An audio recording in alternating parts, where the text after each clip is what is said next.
So I'm going to give you 3 words to describe Freddie Mercury. Diva, showman, hustler. Audiences would keep singing after they'd left, chants. It was like a football chant. So Brian May went away and wrote We Will Rock You as a song that his audience could sing. I think they'll be remembered for the fact that they had an afterlife. This is the thing, it's an afterlife. From the moment Mick and Keith met through to U2 as a high school band in Dublin, how did our biggest music legends make the leap? Passion, talent, luck, and even scandal often came together to propel these stars from obscurity to household name. The stories, the journey, the wild behind the scenes, and much more. I'm Dave Anthony, and I'm the host of From Garage to Stadiums. Welcome to Garage to Stadiums. Today's story is the story of Queen. Queen is one of the most iconic rock bands in history, known for their dynamic lead singer Freddie Mercury, incredible live performances, and genre-defying music. The band was formed in 1970 in London by an émigré from an Indian family by way of Tanzania named Farrokh Bulsara, who would change his name to Freddie Mercury, and 3 other individuals from England, Brian May on guitar, Roger Taylor on drums, and eventually John Deacon on bass. One incredible fact you'll learn today is that Queen is one of the few bands where each member wrote songs that became massive hits.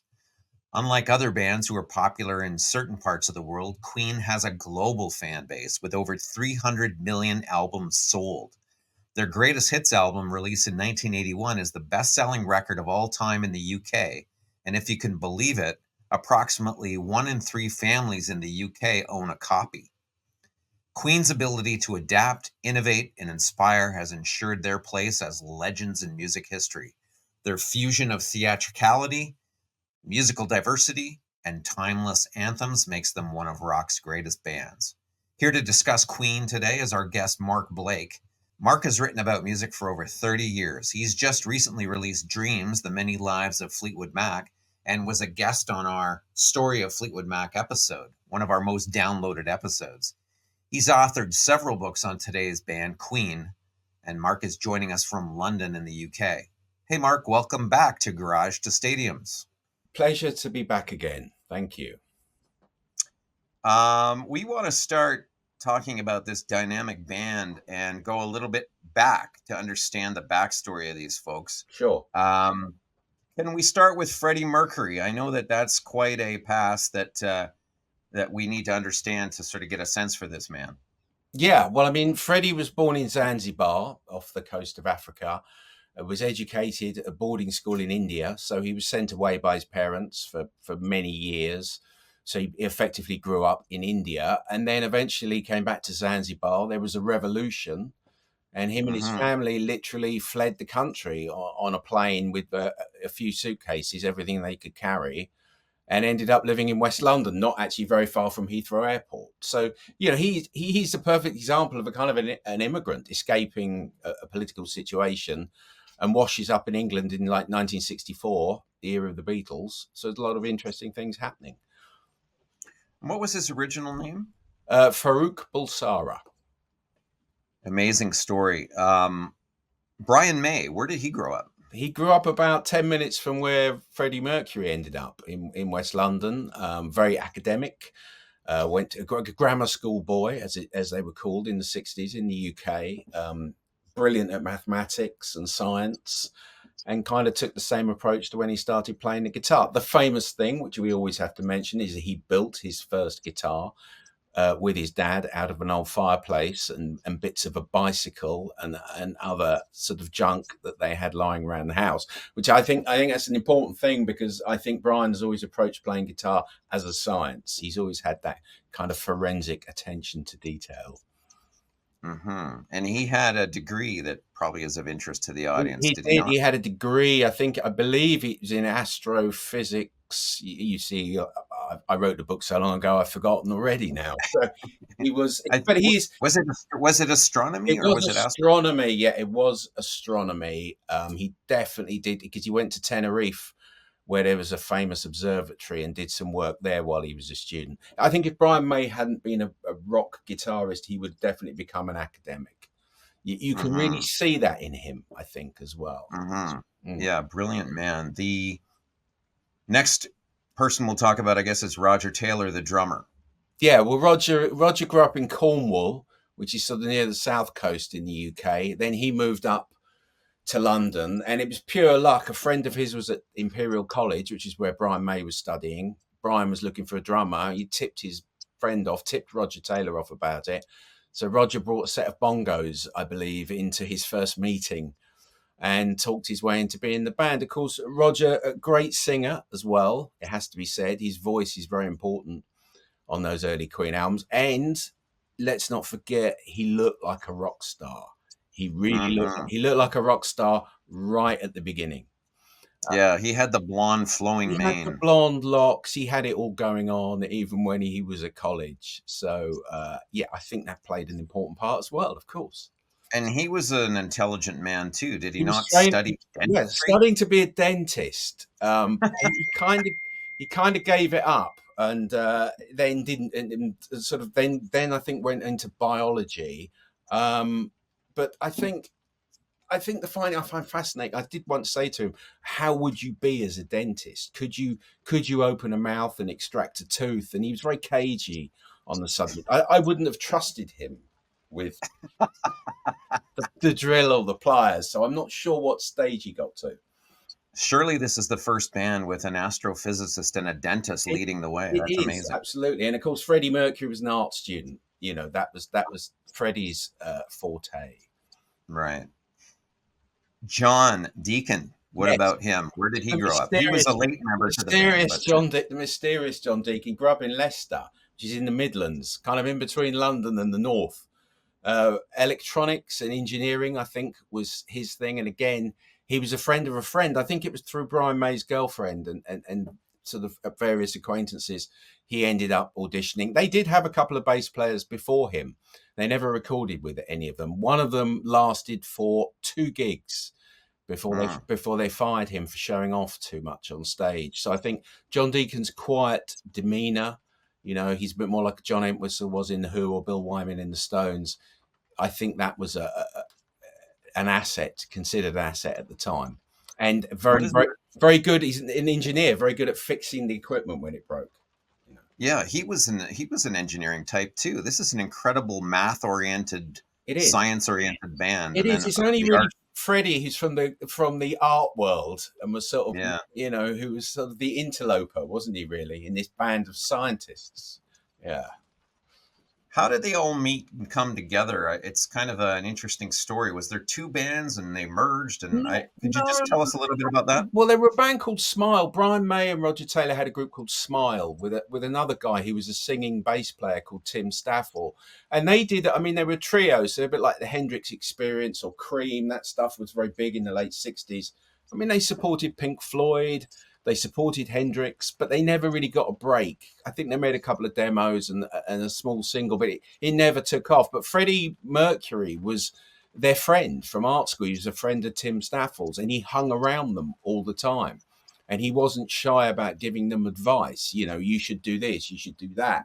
He suggested they become more flamboyant and told them what clothes they should wear.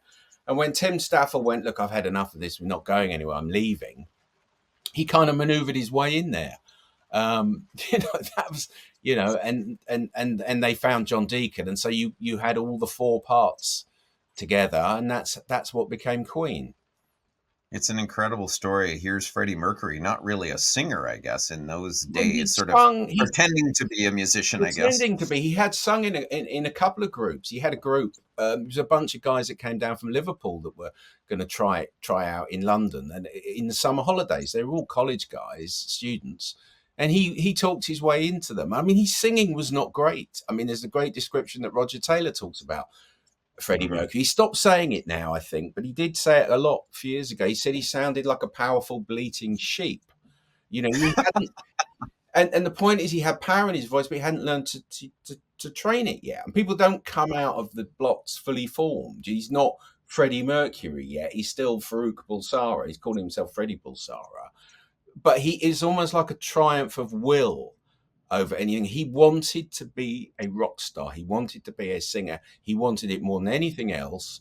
Brian May could have become an astronomer. Roger Taylor could have become a doctor or a dentist. Freddie, I get the impression Freddie Mercury, only thing he thought he could be was a singer in a pop group. And so Mhm. he just he convinced himself he could do it. You tell an interesting anecdote in your Freddie Mercury book about Freddie being in art college, and a young singer named David Bowie comes to Oh sing yeah. at the college, and Mm. he's an unknown. He's barely known, and Freddie helps set up tables so that Bowie can stand on a table because there's no stage in the cafeteria. In the cafeteria at Ealing Art College. That's right. Yeah, he put the tables together. He was a roadie effectively for David Bowie. What he did as well is that whenever anyone came to the college, I mean, a band called Chicken Shack came along that had Christine McVie that later ended up in Fleetwood Mac. He jumped when they'd finished. He got on the piano after she'd gone and was playing on the piano till the roadies were like, "Look, get off." Yeah, who the hell are you? Get off. He hustled anyone that came in that college. He wanted to know, how do you become successful? What have you done? So he was watching, learning the whole time. But I Yeah, mean, the yeah, it's force. amazing, the David Bowie thing. Who knew they were going to do a song together years later? Yeah, and we'll get to that because that's a Mm. powerful song.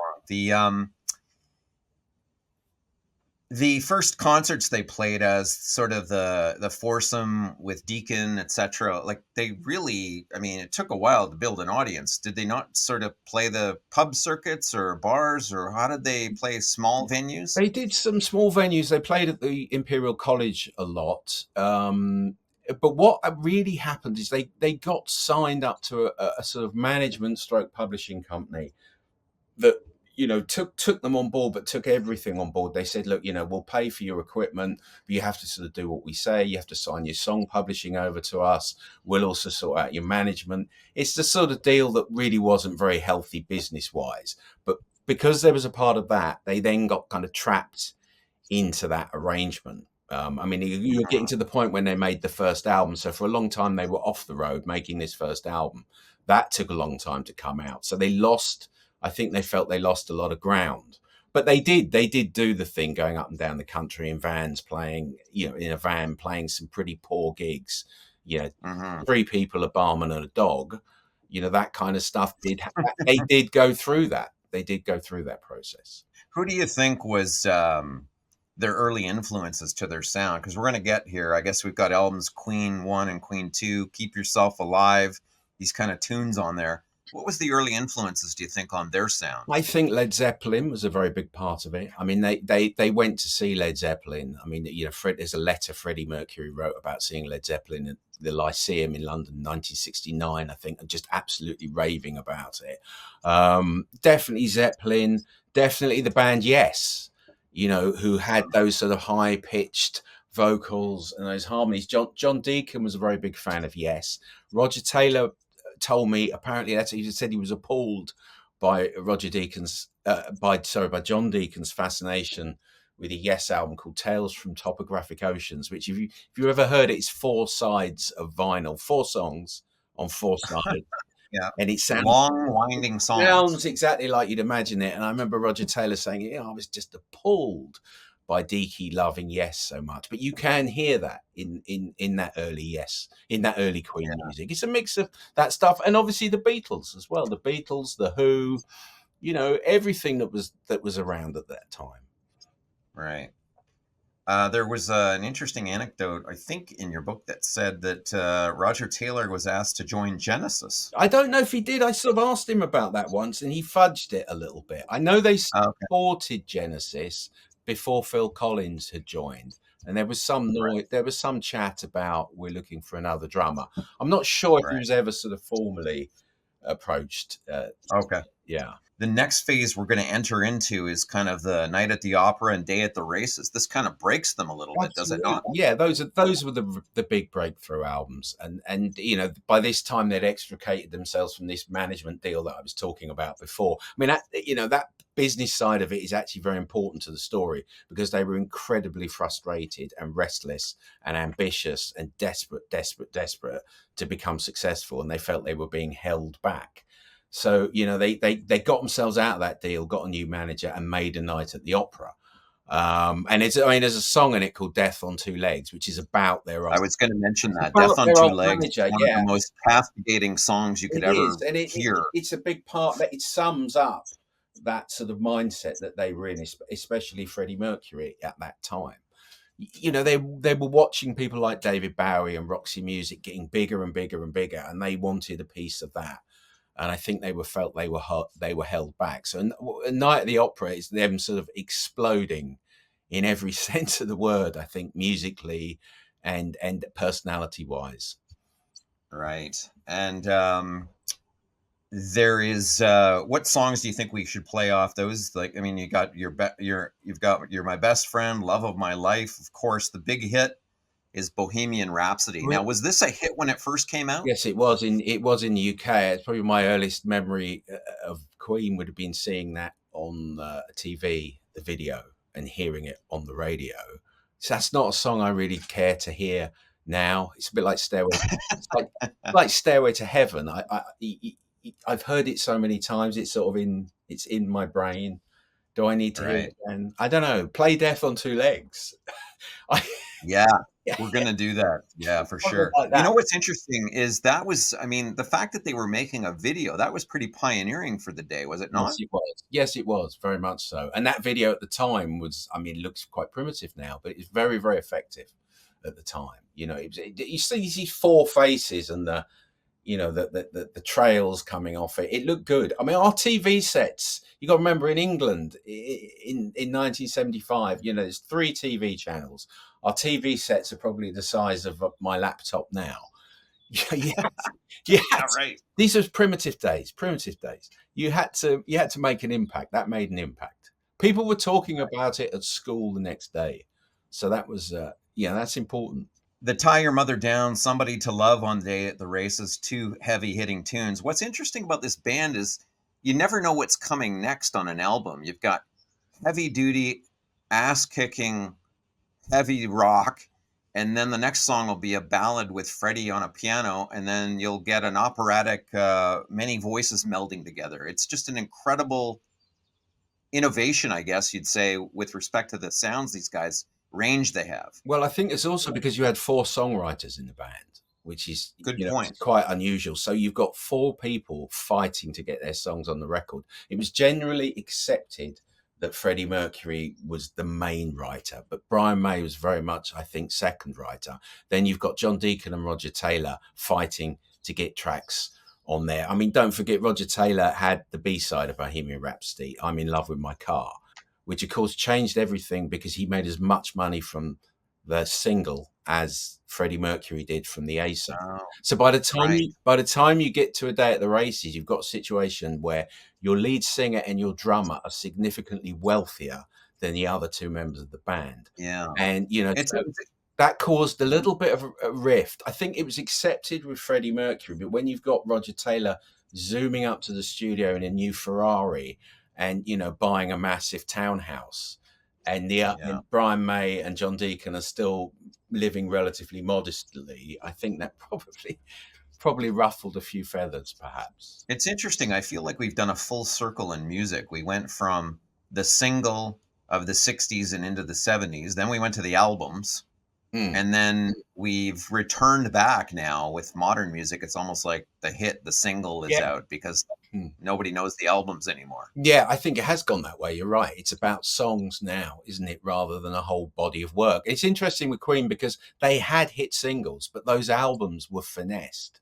Those albums were put together to be listened to as a body of work. Very, very, very much so. Right. Yeah.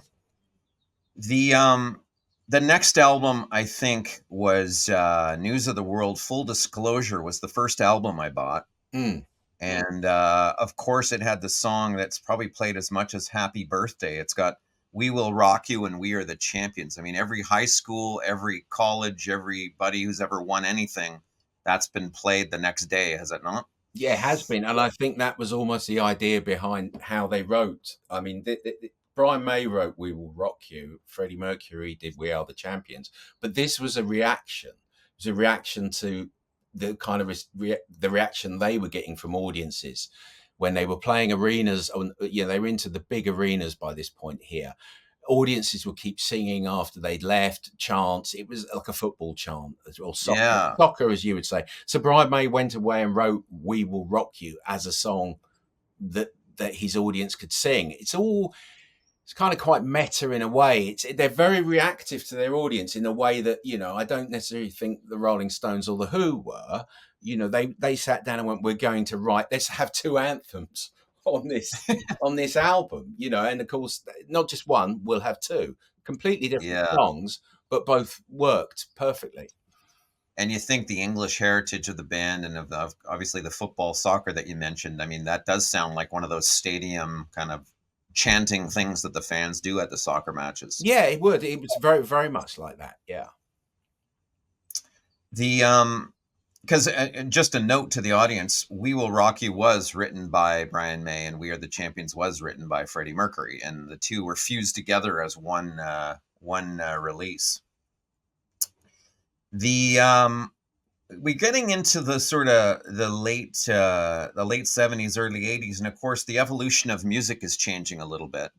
And Queen, rather than sort of sticking with the formula, they start adapting, which is kind of incredible that they were able to do this. But do you want to talk about some of the evolution into the dance, disco, new wave, funk kind of sound? Sure. Well, I mean, I think that was driven very much by John Deacon. John Deacon was, despite being the world's biggest Yes fan in 1973, by the end of the 70s, he was listening to a lot of black music, a lot of disco, soul, and funk, and he wanted to bring that influence into the band in terms of his songs. I mean, you mentioned that, I think, Another One Bites the Dust. That's the obvious example of this. But Freddie Mercury was willing to go with him as well, because Freddie at that time, obviously as a gay man, he was going to a lot of clubs in New York. He spent a lot of time in New York. He bought property there. In the clubs, that was the music you heard. You weren't hearing Led Zeppelin. You were hearing a lot of dance music, a lot of black music. And so he was happy to go along with it. I mean, it's tricky with Another One Bites the Dust because it's become one of their biggest hits. But I do know that from interviews I did with Roger Taylor and with Brian May, Brian insists that Roger never liked it. He never liked it. He felt it wasn't right for them as a rock band. Now, when I challenge Roger Taylor with that, he's like, oh, no, Brian's exaggerating. That's not the case at all. And that's okay, because it's a huge hit record. But at the time, it was a radical departure. It really was. And I know that at the time, a lot of their Queen's fan base would be like, well, why are they doing a disco record? In 19, right. But it opened them up, Mark, to a wider audience, didn't it? Totally opened them up to a much bigger pop audience here, especially in the UK. And especially in the UK, you said. It did in the UK, but it happened in America as well, didn't it? Yeah, in America, I think that album, The Game, 1980, is very underrated. It's not only does it have Another One Bites the Dust, but it's got Need Your Loving Tonight, Crazy Little Thing Called Love, Play the Game, and then this whip-ass song called Dragon Attack. Yeah, I like Dragon Attack. I love Dragon Attack. They're still rocking out here, too. we're the only two people ever going to talk about Dragon Attack, I think. That's right. You won't hear Adam Lambert singing that, will you? Sadly, I don't think. Maybe he has. I don't know. Yeah, I don't know. The Adam Lambert years, not sure we will cover them in depth here. That's okay. I want to talk about an interesting thing that they did in 1980. Not many bands get asked to write soundtracks for movies. No. Why would you think Queen was approached? Was it the campy nature of the movie that they were for Flash Gordon? Yeah. No, it's because Flash Gordon was a movie based on the comic strip, and Queen was asked to write the soundtrack. It's a very different sounding Queen, is it not? Synthesizers and I mean they did it because Pink Floyd turned it down, because Pink Floyd were busy doing The Wall. So they went to Queen. And I mean, that was very much a Brian May project. I mean, they overworked themselves massively, because I think they'd started doing things on Flash Gordon before they'd even finished the game. And I remember talking to Brian May about this, and he gave the impression that he was very overworked, and that it was kind of him and an engineer piecing this thing together. but again, it was a huge hit, and the title track, Flash Gordon, was a big hit here. Again, completely different. It's also one of the first soundtrack songs where you've got snippets of dialogue in the song itself. There's the bit where Brian Bless is going, Gordon's alive. You've got bits of that in there. Now, years later, you listen to the soundtrack to Pulp Fiction. The same thing. They did that. They put snippets of dialogue into the songs. But in 1980, whenever Flash Gordon was, but that was that again. This is pioneering stuff, and there's hardly any guitars on it. It's a completely different sound. It's really very, very unusual for the time. That's a really interesting point you make about the dialogue being baked in there. Yeah, you didn't have that. Now you do. But in Pulp Fiction, the soundtrack to Pulp Fiction was one of the first ones I remember really being aware of this. Yeah. The next album, Hot Spaces, starts to the personalities of the band start to, shall we say, knock a few heads here. What's going on with Hot Spaces? You've got a really heavy sort of disco sound. Yeah, very much so. Yeah, they recorded this in Munich, which is again a lot of clubs there that Freddie Mercury was involved in. I mean, that was where Bowie was influenced, wasn't he, to sort of take his music into a different area? I think Bowie was in Munich. Yeah, I think so. But he had. That's right. He had Berlin. He'd been in. He had Berlin with Iggy Pop a few years earlier. Again, I think this is this is the point where there's clashes within the band, because Freddie Mercury was very, very influenced by a guy called Paul Prenter, who's his personal manager. Paul Prenter's portrayed in the Bohemian Rhapsody film as a sort of cartoon villain, if you like. I mean, for years, the band would never talk about Prenter. I remember Brian May would not mention his name, would just allude to this character. They felt he was very, rightly or wrongly, they felt he was very divisive, that he was trying to get Freddie Mercury away from the band. Reinhold Mack, the German engineer producer that worked on that record, I remember him saying, Prenter was whispering in Freddie Mercury's ear saying, you don't need guitars, you don't need Queen, this is old fashioned. Now, whether that's the case or whether that's all been exaggerated, I don't know, but there's certainly elements of that on that album. I really like the Hot Space album because I just think it's interesting. It's different. It's great to write about as well, but you have got this case where poor old Brian May feels very sidelined, I think, on that album. But of course, out of that, you have the hit with Bowie. You have Under Pressure, so which is probably my favorite Queen song. So, it was a success, but it confused people. Yeah, for sure. And here we have full circle. Freddie Balsara setting up the tables for Bowie, and now he's starring in a song with him. That's an incredible tune. Yeah. And there was a lot of clashes in the studio about how that was meant to sound. I don't think the mix of the song that went out and became a hit was the one Brian May wanted. Staying Power, Dancer, these are really heavy disco tunes. So that was Hot Spaces. But of course, as you said, it yielded the massive worldwide hit Under Pressure with David Bowie. And I want to get into something that is a little bit obviously controversial here. The 80s start rolling out, and I guess there's a couple things that go on. One is there some growing homophobia in the US about Freddie? Well, I think what it was that in America, they were perceived as being a rock band, and a rock band by the early 80s is a band that looks like, say, Van Halen. I'm using that as an example, David Lee Roth.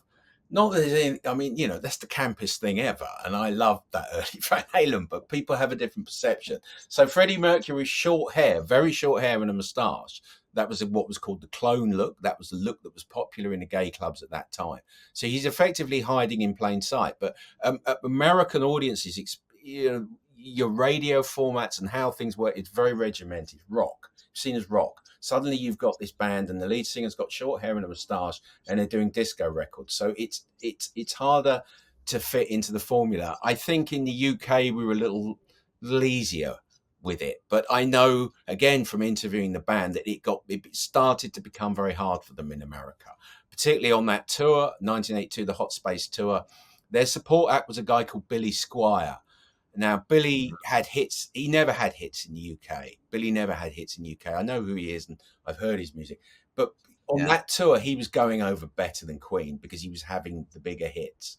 So they're suddenly in this very insecure position. Billy Squire, The Stroke. The Stroke, yeah, The Stroke and the Big Beat and that stuff. You know, he never did anything here. I think he did tour here because I did see him, but it was different. Queen was struggling. I don't know that it was outright homophobia, but it's more, where does this fit in? Why is this rock? Why has this guy got a moustache, and why is he doing disco records?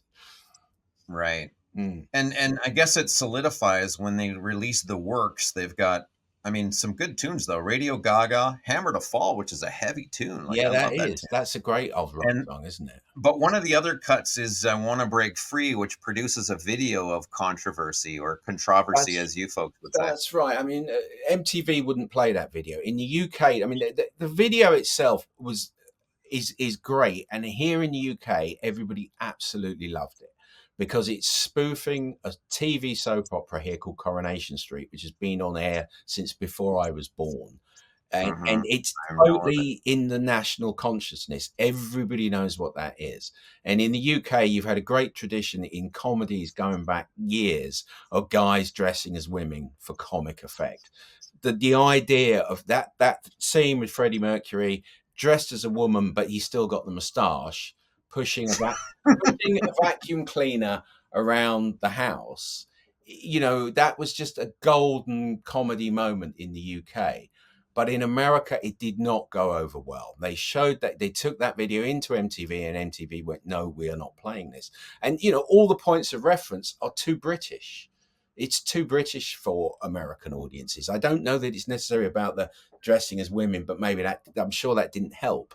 But it's all the members are dressed as women. All the members you're not going to get Van Halen dressed as women. Even though David Lee Roth would have made a great woman. But the point is that heavy metal, heavy rock was more macho. Even if by being macho, it's incredibly camp. It kind of does a full circle. But it's the perception. And that killed their career stone dead in the States. They didn't tour. They didn't tour that album. Freddie Mercury refused to go back to America. And that's when, you know, everything they did was then became concentrated in the UK and Europe. Was it a rumor that I mean, who knows? You read things on the internet, but was it a rumor that razor blades and stuff were thrown on stage? There was a story that razor blades were thrown on stage to shave the moustache. That was earlier on when he first grew the moustache. Yeah, I think around 1980, there was a story that people were throwing disposable razors on stage because the moustache just became part of the look, I guess, around 80 to 82. Yeah, right?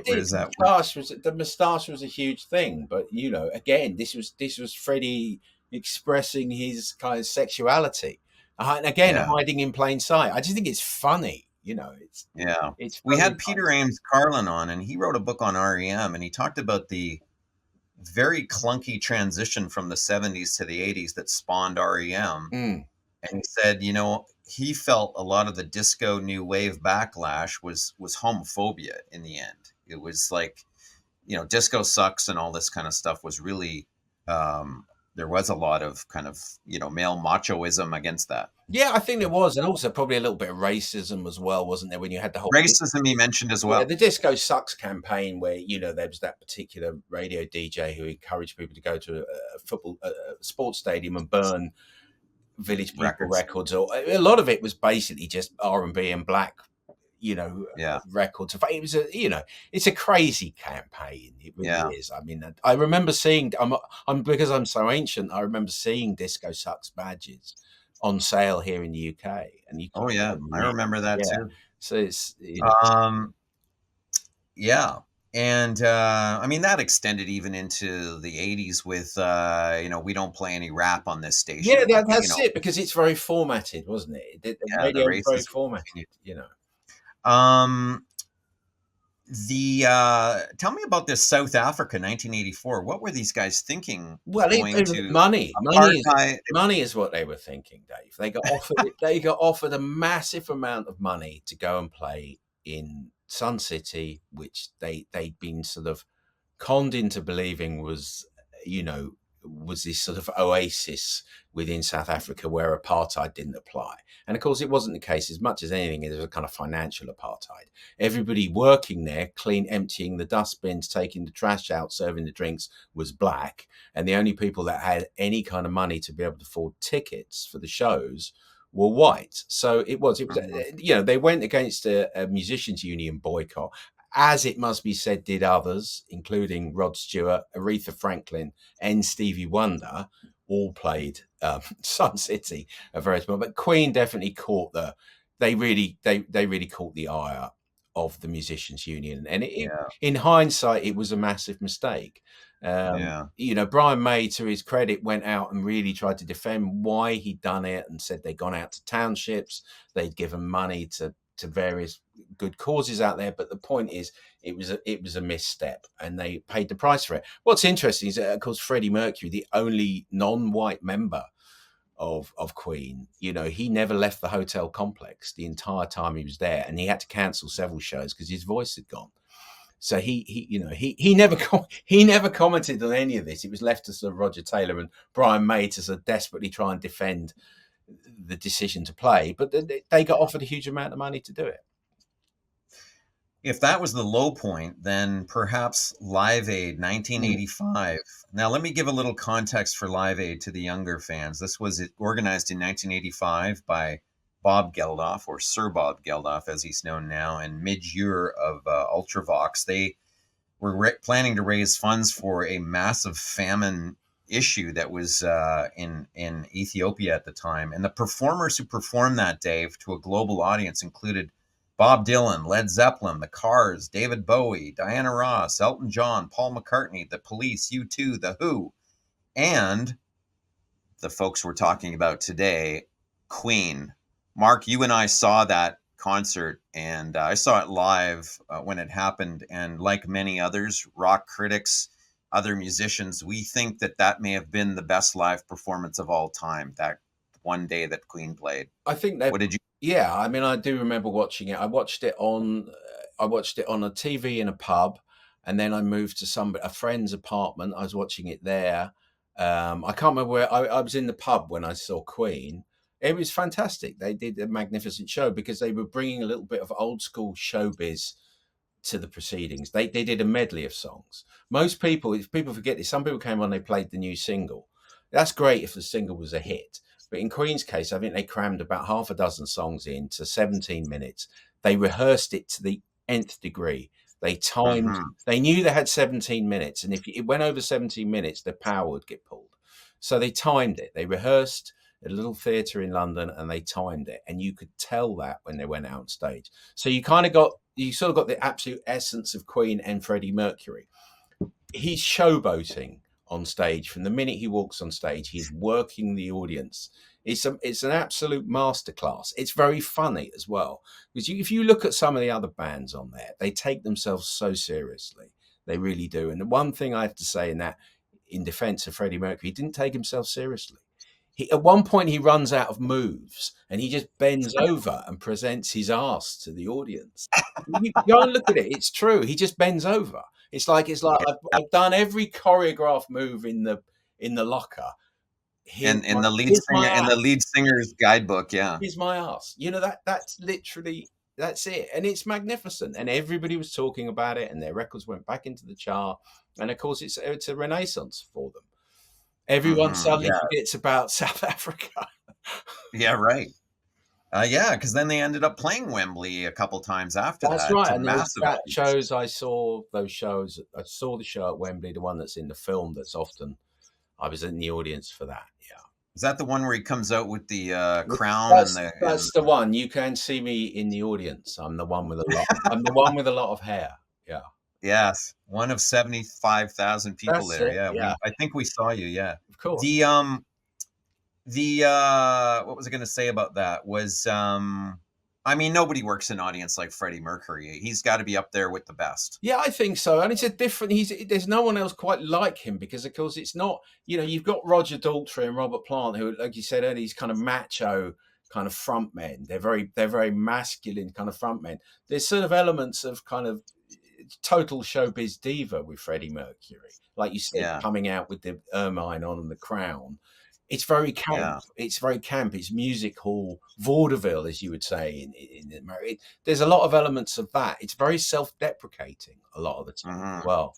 Do you think he's got a bit of Mick Jagger, a bit of Bowie, A a bit bit of of a few Jagger, a things? bit of Bowie, a bit of Robert Plant in there, but it's all Freddie Mercury. I mean, guys that knew him when he was playing in pubs in his band before Queen said that he would have the mic stand and drop to his knees and in front of their guitarist, the same way he did at Wembley Stadium with Brian May. Yeah. Live during Hammer to Fall, he starts pulling these poses. They said he was doing it in a pub to two men and a dog. You know, he Yeah. didn't care that there was no audience. That's who he Yeah. was. That's what he was doing.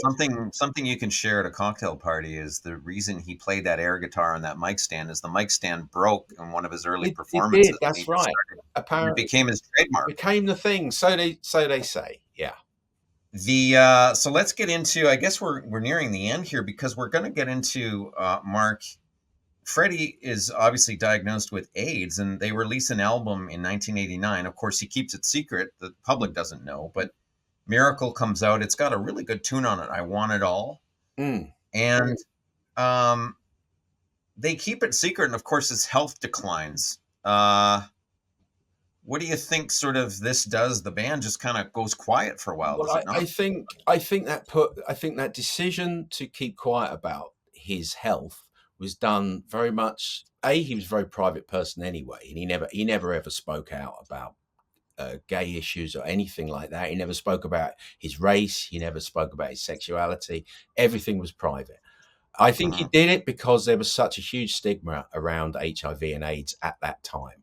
I mean, this is the thing. Had he lived a little bit longer, the chemistry caught up, the medicine caught up, and it could have potentially prolonged his life or even saved his life.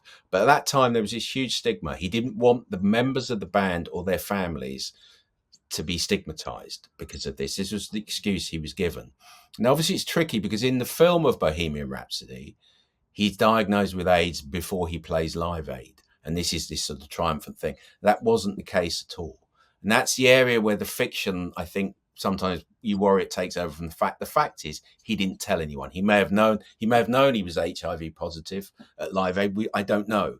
He may certainly have known, I think, by the time of those last Queen performances in '86, but I don't know. But it put enormous pressure on Brian May and Roger Taylor to keep making excuses as to why Queen wouldn't tour. So they sign a new record deal, a massive record deal in America. It has to be said. They got an enormous amount of money for the Miracle and, what came after that with Innuendo. But they had no intention of touring because the lead singer the story was he didn't fancy it. So I think it put enormous pressure on the others. It really did to keep his secret. Was there any hits on that Innuendo album, or was there it was kind of one called Innuendo was a hit over here in the UK. I mean, there was other ones. Okay. I think they were hits here. I think I'm Going Slightly Mad. That was on that album, I believe. Yeah. If it's not, it's on the Miracle. Again, someone will tell you, and we'll be showing up for the charlatan. About Queen. One of the things you mentioned earlier, I want to just touch back on because we're going to come to their place in history. But I wanted to touch on the fact that, as you said, Mark, eloquently, each of these guys wrote songs, hit songs. I mean, that's very unusual for a band. You've got Freddie Mercury, of course, wrote Bohemian Rhapsody, Killer Queen, Somebody to Love, Crazy Little Thing Called Love, Play the Game. You've got Brian May, writing We Will Rock You, I Want It All, Fat Bottomed Girls, Hammer to Fall. You've got John Deacon, You're My Best Friend, Another One Bites the Dust, I Want to Break Free, co-wrote Under Pressure. And then Roger Taylor, These Are the Days of Our Lives, Radio Gaga, I Love My Car, as you said before, or I'm in love with my car. Have you ever seen anything like this? A prolific sort of foursome that each does this? Not quite on that scale. No, I mean, obviously the Beatles all wrote. I mean, Taylor and Deacon didn't get as many songs on the records, but I think the difference is they wrote hits. But it's worth pointing out that these songs became hits because they were Queen, and everybody had an input into these songs. Freddie Mercury had a big input into Radio Gaga, far more than perhaps the credit on the song allows. Hmm. These were very collaborative efforts. I mean, Because they yeah, started to then at least attribute them to each they to did all of them at some point. around the time of the miracle, but then that led to resentment because, you know, someone came in. You mentioned I Want It All. That's a Brian May song. It's based on something his wife Anita Dobson, the actress, said. And he wrote, that's his song, but it's credited to the whole group. So I think there's still this kind of resentment. It's like, well, no, actually, that's my song, but it's got all their names on it. It's just people being very creative and very protective of what We're very bands argue. egalitarian until the checks have to be Till the cashed. check. Bands argue over creative differences and money. That is the root of most of these problems. People feeling their contribution hasn't been acknowledged. You know. Hmm. So, Mark, we're coming to the end. What is Queen's place in music history? What do you think they will be remembered for? I think they'll be remembered for the fact that they were able to prolong. They had an afterlife. This is the thing. It's an afterlife. Freddie Mercury dies. They didn't tour again for years and years till they found Paul Rodgers. They toured with Paul Rodgers and they toured with Adam Lambert, and hugely successful with Adam Lambert. They never made new music, but they became a traveling jukebox. And I think in doing so, and the fact that they licensed this music to television adverts, to films, you turn on a TV advert, you turn on the television here, you'll hear a version of Flash Gordon that's used to sell Flash floor cleaner, which is a detergent. And it's, there's a guy mopping the floor to the sound of Flash. It's not Queen, but it's another version. It's become part of the fabric, popular culture. These songs are absolutely everywhere. We Will Rock You, We Are the Champions. I can't think of another group, maybe not even the Beatles, who've had such an afterlife in the fact that they have quite shamelessly licensed this music to everything and everywhere so that it's part of the world around us. And that is something they specifically wanted to do. Something Freddie Mercury said, keep the music going. Roger Taylor said this, I don't just want it to be a bunch of records on a shelf. I want people to hear it. So subsequent generations hear it, kids, teenagers, that they know this music. And I think that if you hate Queen, it's a nightmare because you can't get away from them. And I feel sorry for people that don't. I understand why they wouldn't like them, but it's like, oh God, not them again. But in doing I think you're right. I mean, I want everyone in the audience, the next time you're listening to radio, television, or whatever, how many ads feature Queen songs? It's truly, as Mark said, incredible how widely in this the stuff's UK, been. I don't know what it's like in the States, but I mean, I did an interview with Roger Taylor, and he said, "Oh, I don't realize how much we license our music until I'm sitting at home and my mobile pings, and it's a friend of his going, 'You've just made even more money,' and he pretended he didn't know. He goes, 'I don't watch a lot of commercial TV with adverts in. I don't even think he's on Netflix all the time watching movies, but it's literally if he stayed on for a couple of hours on an average night on commercial TV here in UK, he will hear his songs. Yeah. The Afterlife is a really interesting point. I also think the range of sounds these guys produce Absolutely. It's from a the heavy metal band, disco, ballads, pop. It's everything. I think the only thing they never didn't really tackle was reggae, and that's about the only thing. Mark, we're at that point where we ask our guests to. I saw that. Actually, you know what? I'm going to ask a question before the three songs. I know that will be hard, but I want you pioneered something on our Fleetwood Mac episode where we asked very briefly, how would you describe each member? So I'm going to give you 3 words to describe Freddie Mercury and then the rest. Okay, Freddie Mercury. Diva, showman, hustler. Brian May. Scientist, fussy, forensic.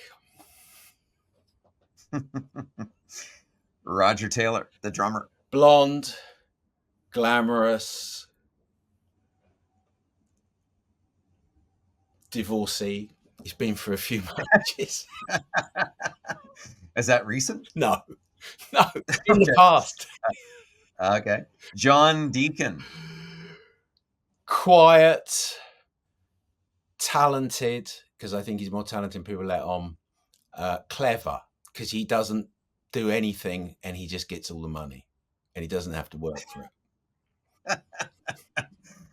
As you would say, that's not hard work. Not hard work, no. How about 3 songs and maybe why we should give them a listen or re-listen? These could be the hits, these could be the lesser knowns, there could be a theme. You decide. Well, Which 3 songs? I'll say Under Pressure, because I think it's such a great song, and I think it's such an unusual pop song. It's an unusual hit record. I'm not going to choose any other hits. I'm going to choose there's a song called March of the Black Queen, which is on Queen 2, which is just crazy. I laughed. Had to play it when I was doing the book, and I just laughed because I just thought That was written by Freddie Brian Mercury. May. Freddie Mercury. Oh, Freddie Mercury. I believe so. March of the Black Queen. It's just, you just go, what are you? This is insane. You know, it's so kind of it's just bizarre. So I'll have March of the Black Queen. What else can I have in there? Throw some names at me. Now, Dragon Attack. Let's have Dragon Attack, Brian May's song. Let's give Dragon Attack another shout out. Perfect. Yeah. Mark, always a pleasure to have you on the show. We really appreciate you coming in today, and thank you. No, thank you. It's good to be back again. I look forward to hearing it. Thank you. Some closing notes on Queen. Today we explored Queen's incredible legacy with Mark Blake. It lives on. Not only do they still appear in concert with Adam Lambert of American Idol as lead singer, but we also discussed how their music lives on in commercials. Can you believe that over 30 of their songs have appeared in ads? Hits like I Wanna Break Free sold Coke, Under Pressure appeared in a Google ad, and We Are the Champions even made its way to a Viagra commercial. As Mark shared, Freddie Mercury, born Farrokh Bulsara, was the only band member to attend art college. He actually designed the iconic Queen logo, which combines the zodiac signs of all 4 members to create a crest. 2 lions for the Leos in the band, John Deacon and Roger Taylor, a crab for the Cancer sign in the band, Brian May, and fairies for Virgo, Freddie. Check it out at garagetostadiums.com. And did you know that Michael Jackson suggested releasing Another One Bites the Dust as a single? After attending a Queen concert in LA, he convinced Freddie backstage. The result?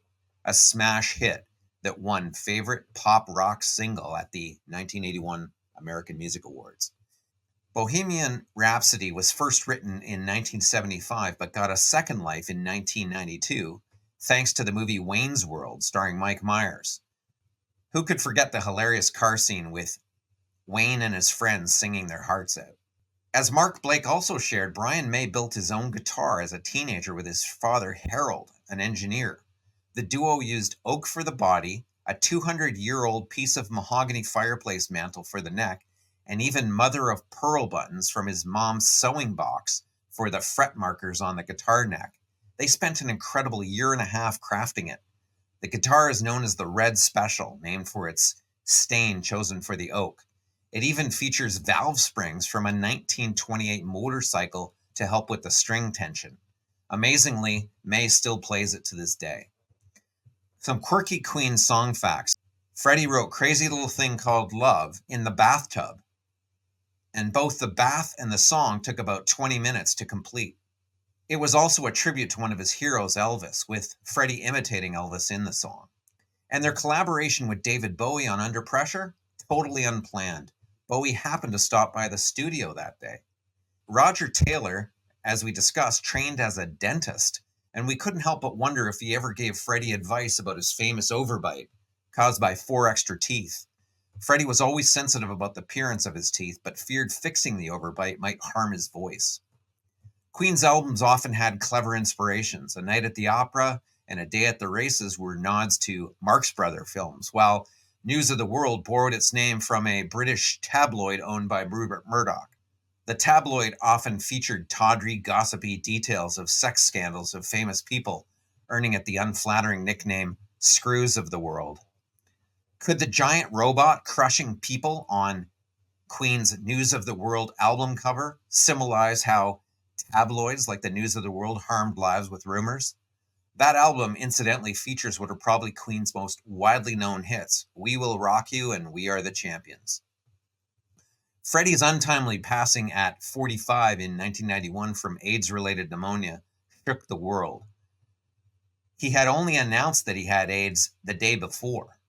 In 1992, a concert in tribute to him was held at Wembley Stadium in benefit of HIV/AIDS awareness, featuring Elton John, David Bowie, U2, Robert Plant of Led Zeppelin, Roger Daltrey of The Who, Guns N' Roses, and Metallica. Many of these performers took turns playing with Queen.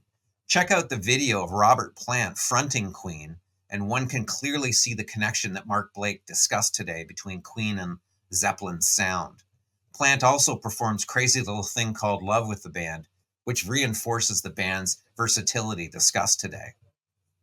I wanted to extend a special thanks to you for helping make Garage to Stadiums one of the top 5% of podcasts in the world.